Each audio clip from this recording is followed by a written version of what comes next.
Chapter 24, Treatment of Allergies.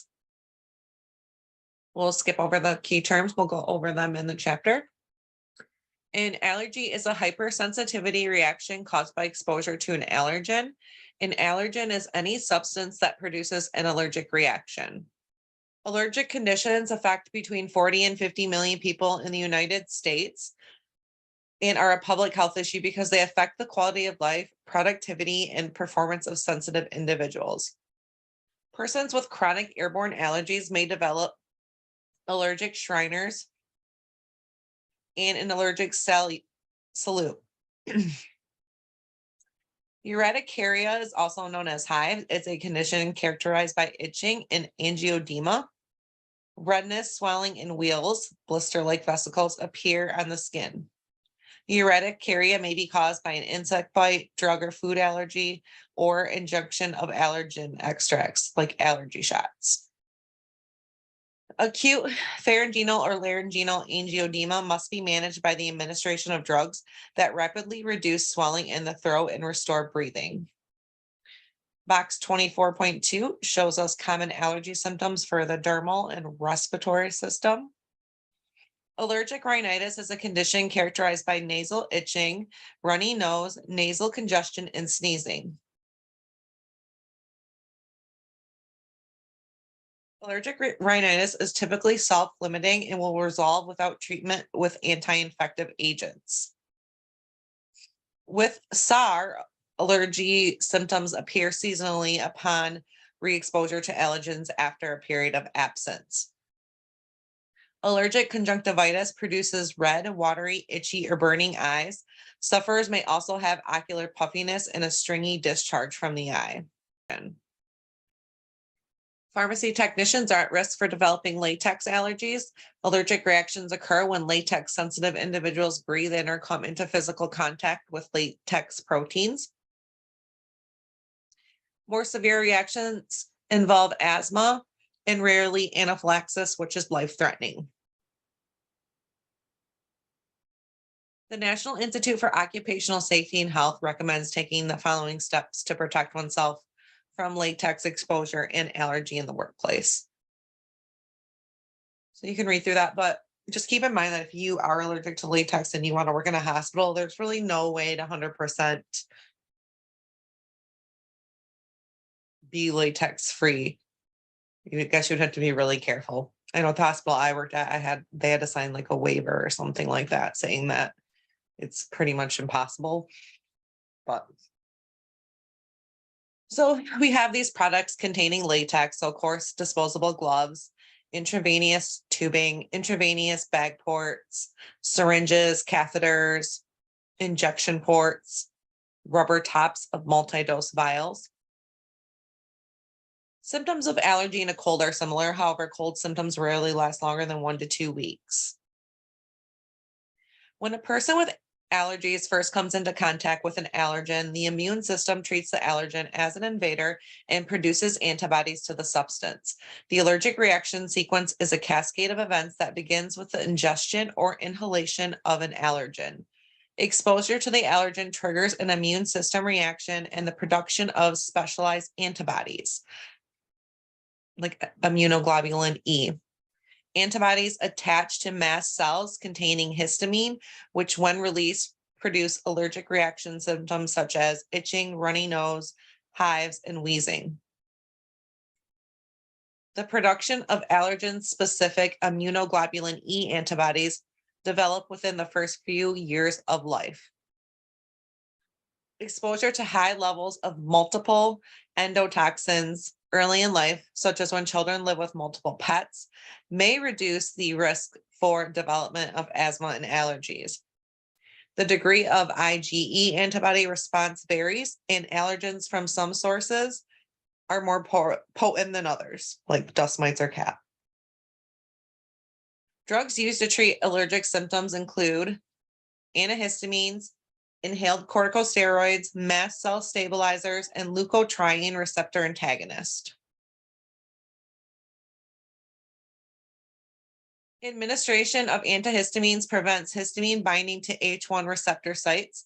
The half-life of the antihistamine varies, ranging from as short as 4 to 6 hours for diphenhydramine to 24 hours for fexofenadine. Hydroxyzine is metabolized to the active metabolite citrazine. Desloratadine and loratadine are formulated as disintegrating tablets for rapid dissolution and onset of action. Antihistamines that cross the blood-brain barrier decrease alertness and or produce sedation. Antihistamines that are classified as ethanolamines, like diphenhydramine and phenothiazines, produce the most sedation and have the greatest effect on the body. Because of its sedating effects, diphenhydramine is also administered for the treatment of insomnia, and that's just Benadryl.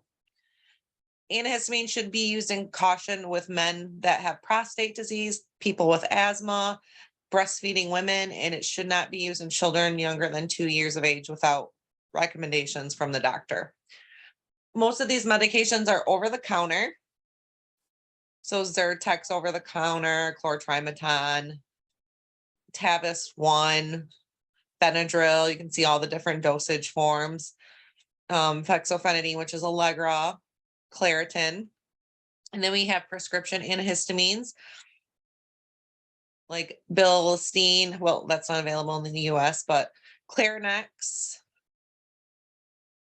Astelin, which is a nasal spray.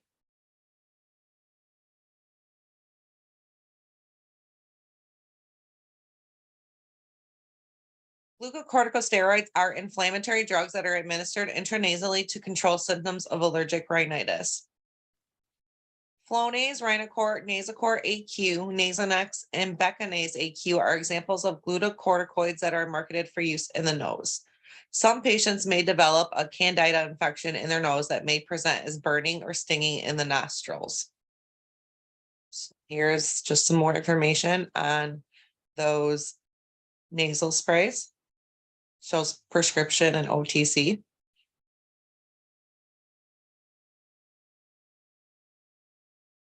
Cromolyn sodium and nitochromol are classified as mast cell stabilizers. The drugs make cells less reactive to allergens, thus decreasing the release of inflammatory substances. Cromolyn is approved for intranasal and ophthalmic use, but nitochromol is manufactured for ophthalmic use only. These medications are not used to treat acute symptoms. These are medications you take before coming into contact with allergens and continue for the duration of allergen exposure. So we have them listed here.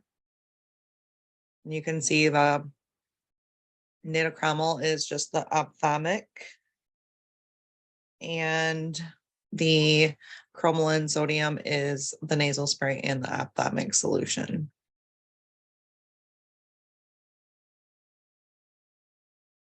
The leukotriene receptor antagonist montelukast is used to control allergic rhinitis symptoms. Montelukast is a selective antagonist of the cystenyl leukotriene D4 receptor, which is found in the human airway. Montelukast may produce cough, hoarseness, sore throat, headache, indigestion, heartburn, stomach upset, or runny nose. It can also produce difficulty sleeping, dizziness, drowsiness, muscle aches or cramps, or unusual dreams. So in this chart, we have the Singulair. It's available as oral granules, so you can make it into a suspension, a 10 milligram tablet, and a 4 milligram and 5 milligram chewable tablet. So now we have the summary of drugs used in the treatment of allergic conditions. And we'll go through the warnings for the drugs. For Astelin, you should prime the inhaler before use. It can cause sedation, so do not drive or operate machinery. Discard 30 days after removing from foil pouch.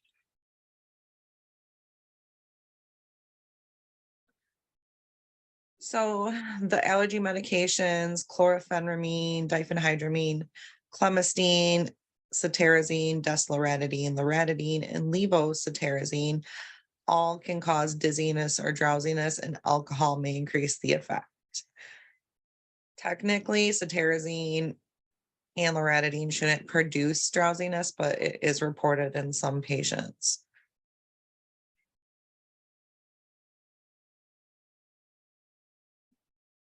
For the inhalers, the nasal sprays, you're going to leave them in the foil pouch until you're ready to use them.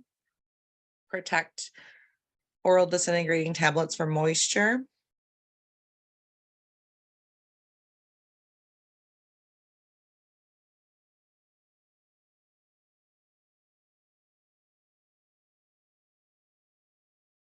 For the glucocorticoids nasal sprays, we should shake well and rinse and dry tip after each use. Same with the cromolyn sodium nasal spray.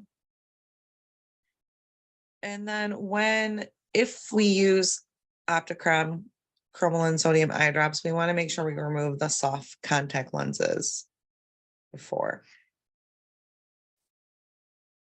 Montelukast, the chewable tablet, should be taken with a large glass of water.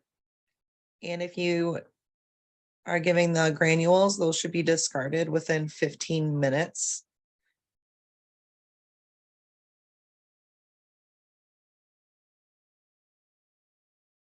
Allergy shots represent a form of immunotherapy. They may be administered to persons with perennial symptoms all year round or seasonal allergies. The rationale for immunotherapy is to reduce the level of IgE, immunoglobulin E, antibodies in the blood, while at the same time stimulating the production of IgG, a protective antibody.